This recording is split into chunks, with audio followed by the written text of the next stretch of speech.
Condemnation worldwide after Israel bans the United Nations Agency for Palestinian Refugees. A deeper catastrophe looms for millions of people, many of them already under Israeli attack. What will be the legal, diplomatic and humanitarian consequences of the ban? This is Inside Story.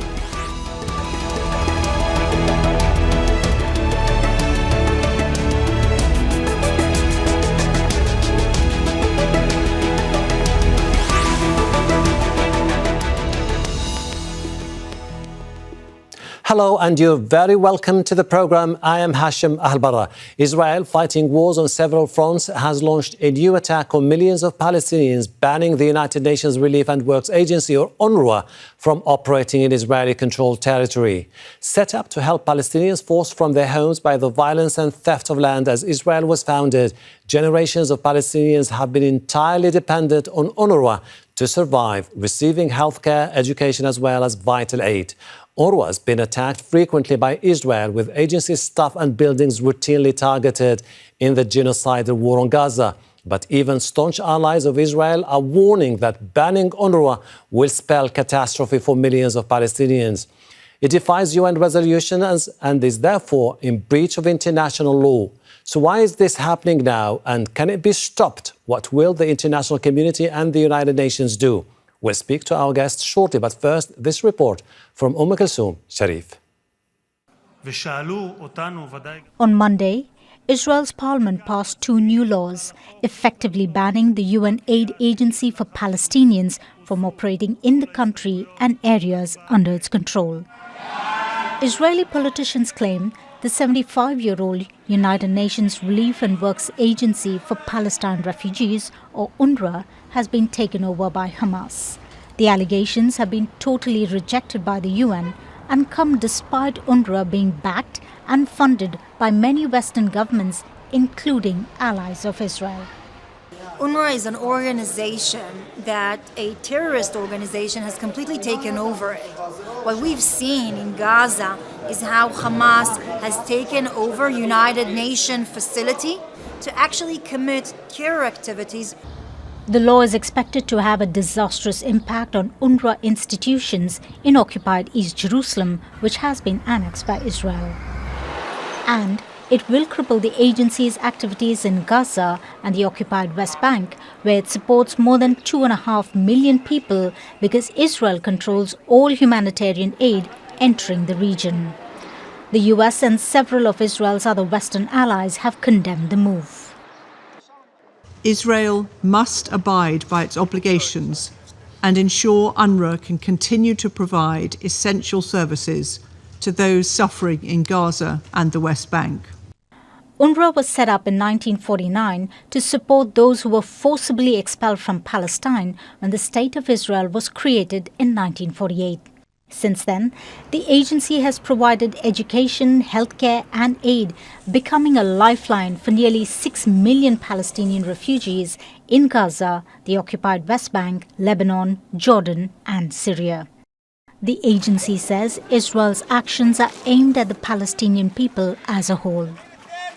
Besides the services that UNRWA provides, schooling or health services, protection, UNRWA represents the repository, the collective memory of Palestinian refuge status. Israel has had a long, tense relationship with the agency.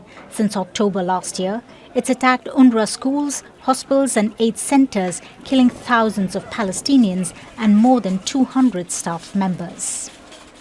In January, Israel claimed that some of UNRWA's staff participated in the October 7th attack in southern Israel. In August, the UN fired 9 people for possible involvement, but Israel has provided little evidence to back its claims. Independent investigations concluded that UNRWA staff had a more developed approach to neutrality than other similar UN or NGO entities. Israel faces charges of genocide at the International Court of Justice. In the past year, its forces have killed more than 43,000 Palestinians, the majority women and children. It's blocked humanitarian aid, leading to starvation and the rapid spread of diseases in Gaza. And it's also expanded its war to neighboring countries in the region, defying international law. Now, the move to ban UNRWA, also against international law, is just the latest blow in Israel's relentless war against Palestinians. Kulsum Sharif, Al Jazeera for Inside Story.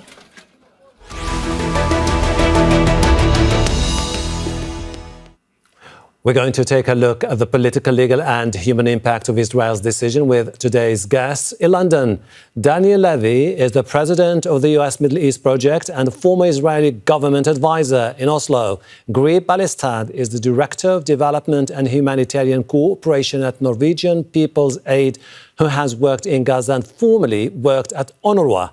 And in Liverpool, Triestino Mariniello, professor of law at Liverpool John Moores University and expert in international criminal justice and human rights. Hello, everyone. Daniel, when you ban an organization that was the only hope for millions of Palestinians, those who were dispossessed and displaced of their own homes, is Israel just turning the chapter of UNRWA or a chapter of a long history for the Palestinian people? Well, anyone who looks at this and says, well, I guess this is just another security measure, it must be part of what Israel is doing in Gaza in order to win this war and then we move on. Unfortunately, that would be gross negligence in terms of paying attention to what is going on. Yes, the intensity of what is happening in the last year is of a whole different order of magnitude.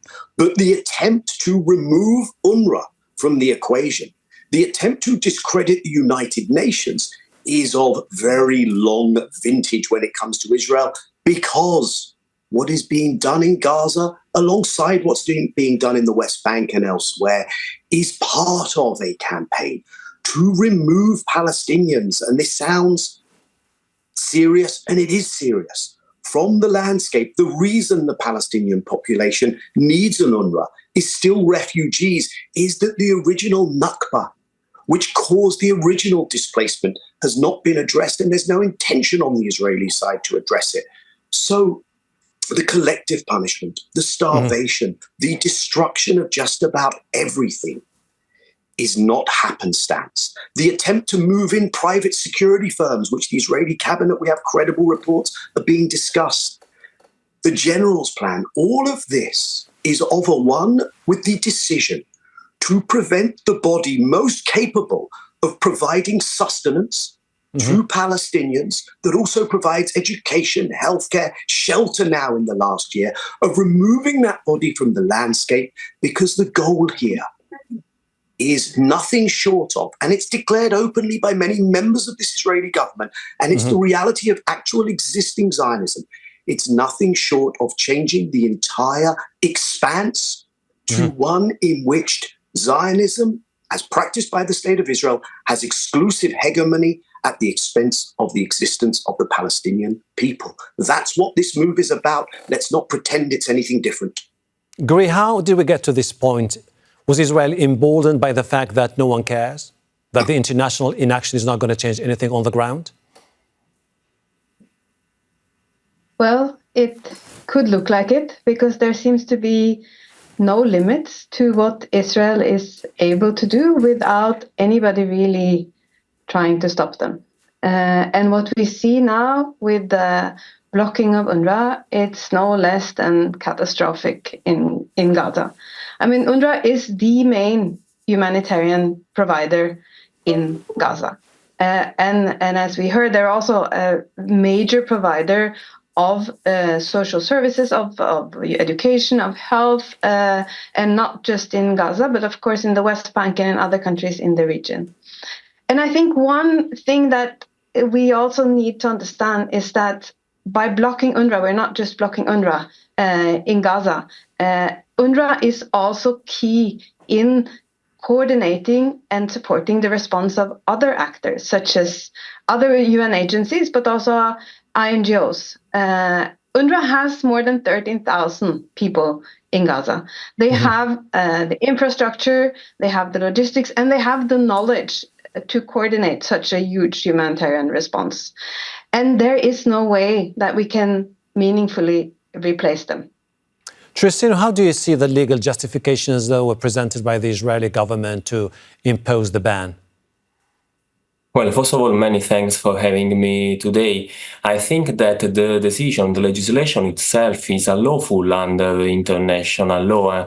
Israeli authorities do not have this discretion to ban an agency of the United Nations. This is happening in contrast to international law. But before looking at the illegality of this legislation, please let me put this decision, this legislation, into the wider context. And the wider context is the systematic attacks by the Israeli authorities to the United Nations.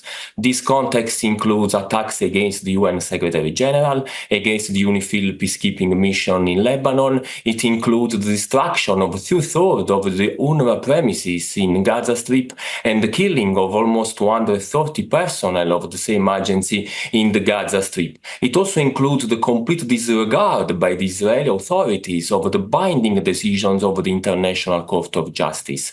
So what we are talking about, first of all, from international law perspective, it's a systematic context of attacks against the United Nations by a state which is placing itself above international legality, above the multilateral system that was created after the end of the Second World War to prevent the commission of those atrocities that the world experienced during the Second World War.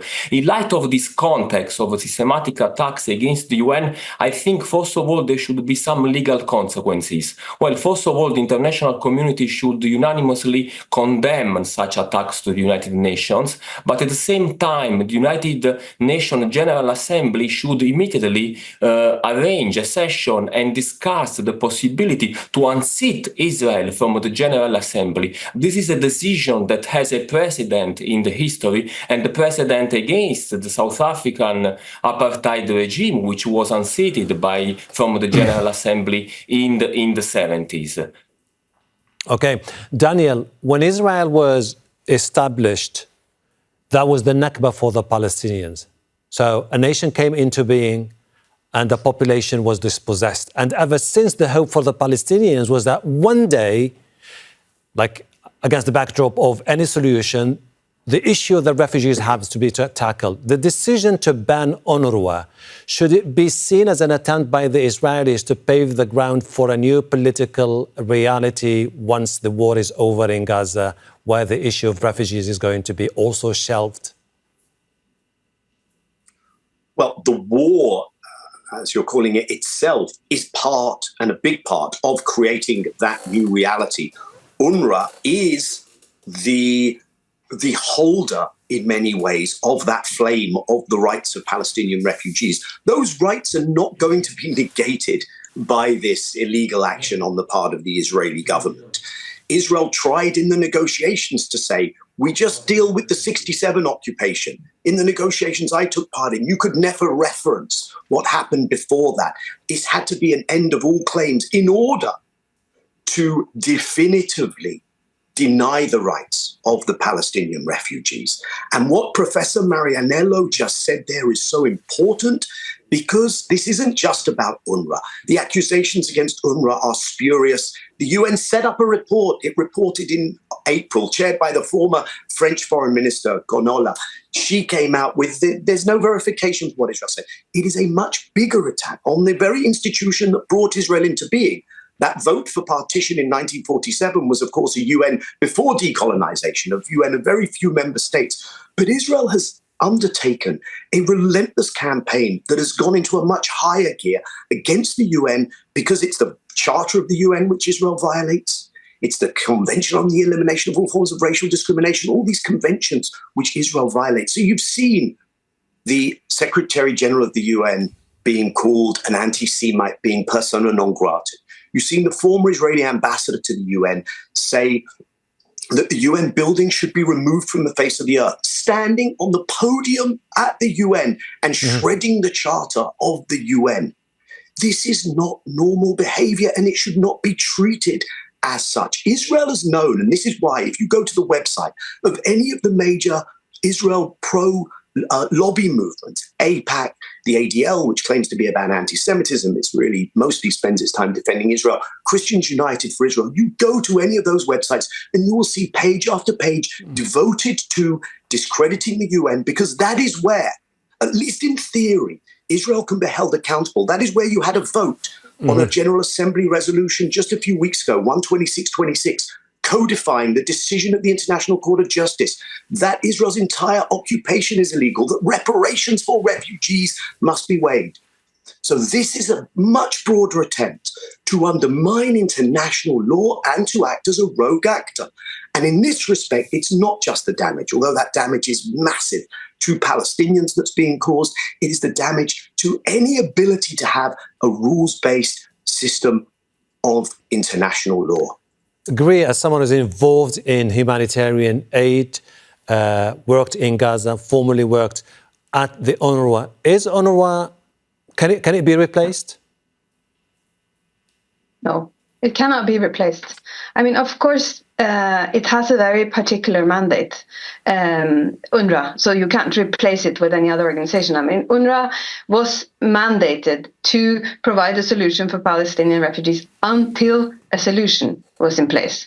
And you would have to worry now that it's also part of Israel's intent to basically undermine a solution in Palestine by blocking UNRWA. So, of course, UNRWA, as a UN organization, you can't replace their mandate. And you cannot replace them on the ground either, because of the position they have, not just in Gaza, but in the entire region. And we have to be extremely careful. I mean, it comes at the worst possible time. I mean, the situation in Gaza it's a humanitarian disaster. I mean, we've already seen things like this, and people cannot escape. 90% of the population has had to leave their homes, and not just once, but time after time after time. And in the middle of this, you block UNRWA, the main humanitarian provider, and you also block all other agencies in their ability to deliver at the scale that we need in Gaza. So you have to kind of ask, what does Israel want? I mean, what is their plan? How are they going to deal with the requirement from the ICJ that order Israel to take every measure within its power to prevent or to ensure that the delivery of life-saving aid in Gaza? So what is their plan? How is this going to happen now? Triestino, is there any chance this decision could be overturned, and how?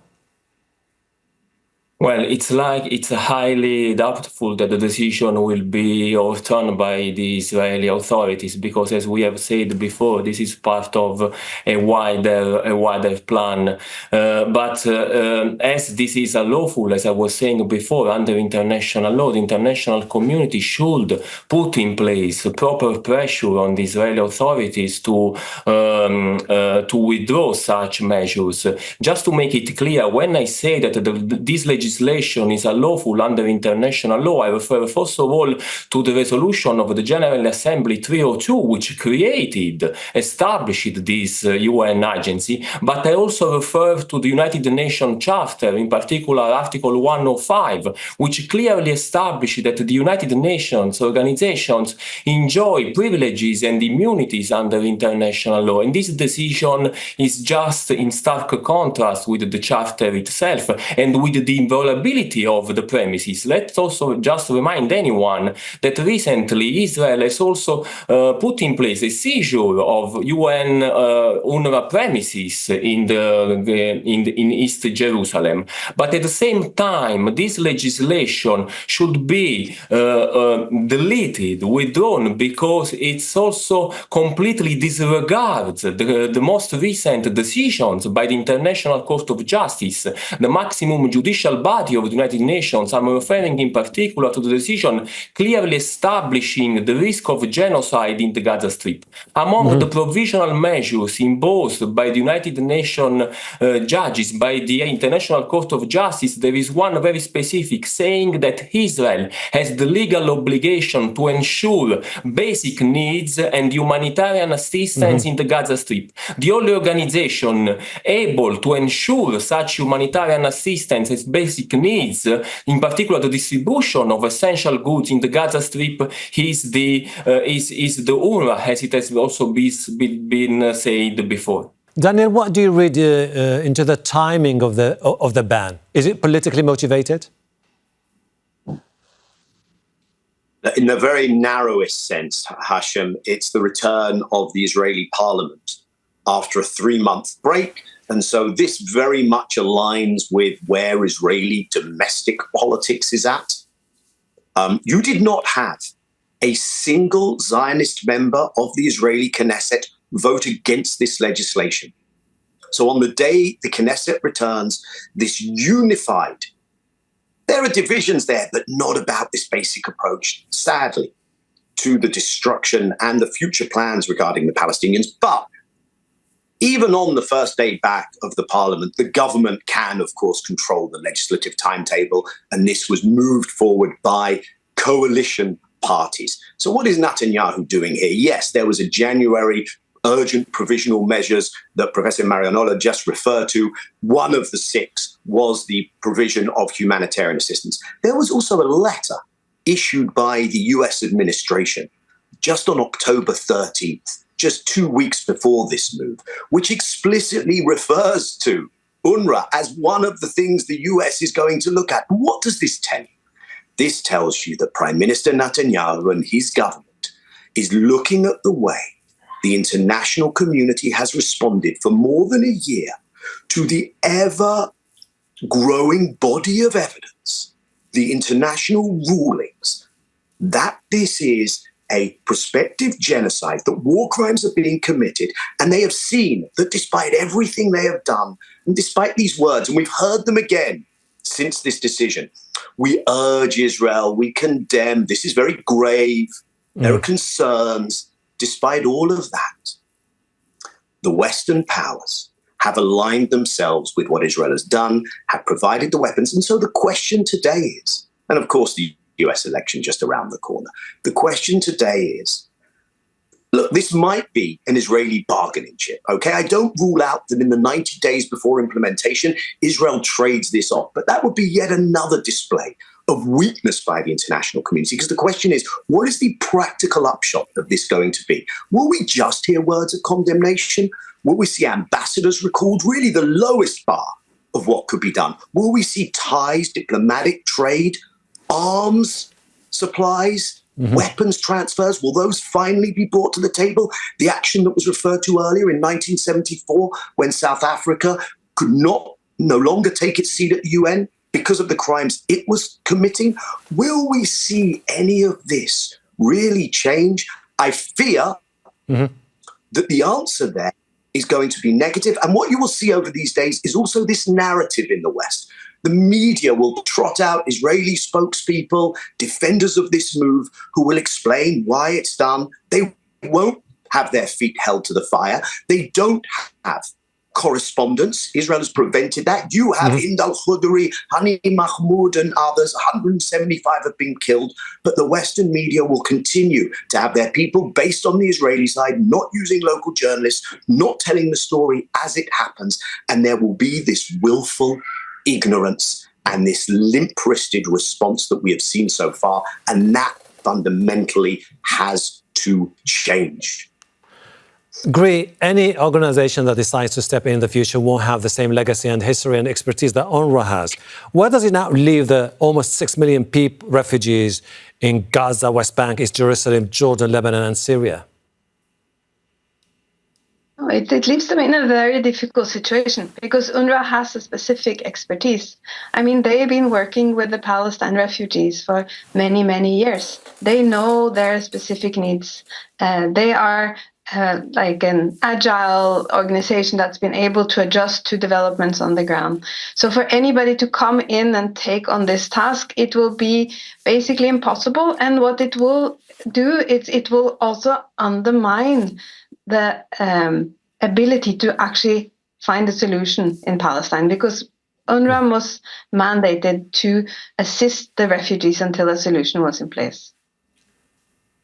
Triestino, what does it mean for the South African team, which is now moving forward with the ICJ saying that there is a clear intent on the Israelis to perpetuate the genocide and that Israel is guilty of the genocide in Gaza. Could this ban provide them with more momentum to press ahead for a new ruling? Well, first of all, I think that nobody has seen the evidence provided by the South African delegation team, but after the genocide in Rwanda, this is the most documented under international law case of genocide. And this decision by the Israeli authorities to ban the UNRWA, I think, will add further evidence to the commission of plausible genocide in the Gaza Strip. So, because one of the genocidal acts discussed also in these cases before the International Court of Justice is the impositions of conditions of life in order to destroy in all or in part the protected group. In this case, the protected group is the Palestinian people in the Gaza Strip. So the forcible transfer of almost 2 million of people in the Gaza Strip where there is no safe place, the destruction of the healthcare system, and the direct attacks to UNRWA, well, military attacks, or in this case, even legislative acts, are part of those measures put in place, imposed by Israel to make conditions of life in the Gaza Strip impossible, to pursue a plan of ethnic cleansing, as we are clearly seeing in these past days also, particularly in the northern part of the Gaza Strip. But in particular, it will also add further evidence to what is generally the most difficult element to prove under international law when we talk about genocide, the intent to destroy in whole or in part a Palestinian group. Well, I'm sure that the South African team has included strong evidence in this regard, and even in the past few days, Israeli leaders, I'm thinking in particular of some members of the government, have been providing further evidence when at the border of the Gaza Strip they have clearly invoked for ethnic cleansing in the Gaza Strip and the construction of illegal settlements in the Strip as well. Daniel, I have less than a minute. Could this undermine the chances for any ceasefire? Because one of the key components of any agreement is allowing more aid into Gaza. With the ban, could it just undermine the chances of a deal? Were there any prospect for a deal, then yes, the answer to your question would be in the affirmative. Given that no deal is on the horizon, because that is not the intention of Prime Minister Netanyahu, we were told that Sinwar was the obstacle for a deal. There is no Sinwar amongst the living, and the prospects for a deal have not gone up, which can tell you something about the honesty with which the international American mediator has been speaking to this issue. But no, there is no prospect because Israel sees no cost for avoiding a ceasefire and no cost for continuing with the criminality. And until that equation changes, I fear that we are in the same horror show. We're running out of time, and unfortunately we'll have to leave it there, but I really appreciate your insight, Daniel Levy, Ballestad, Triestino Mariniello. Thank you. Thank you very much indeed. And thank you too for watching. You can see the program again anytime by visiting our website, aljazeera.com. For further discussion, go to our Facebook page. That's facebook.com/AJ Inside Story. You can also join the conversation on X. Our handle is @AJ Inside Story. From me, Hashem Ahelbarra, and the entire team here in Doha. Bye for now.